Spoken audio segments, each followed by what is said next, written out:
আশা time স্টোরির নতুন একটা ভিডিওতে আপনাদের সবাইকে স্বাগত জানাচ্ছি। আশা করছি সবাই ভালো আছেন। পুজোর পরে সবার ভালো থাকারই কথা। তো আমার মনটা একদম ভালো নেই, তার সাথে আমার শরীরটাও ভালো নেই।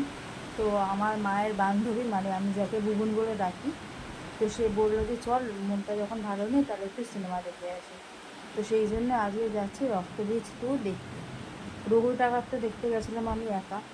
তো আমার এত মানে কি বলবো, মনটা খারাপ হয়ে গেছে দেখি, অত মারপিট অত ঝামেলা না, আমি জাস্ট নিতে পারি না। তো মানে দেখুন বৃষ্টি হচ্ছে, তাও কীরকম গরম।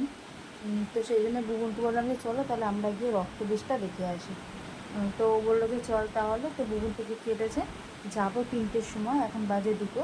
এখন যাব বুবুনের বাড়িতে, তা বুবুনের বাড়ি থেকে তারপরে আমি আর বুবুন একসাথে যাব। তো ওখানে গিয়ে সিনেমাটা কেমন হয় না হয়, কী খাওয়া দাওয়া করি কী করি, সবটাই আপনাদের সাথে শেয়ার করব। তো ভিডিওটা দেখতে থাকুন।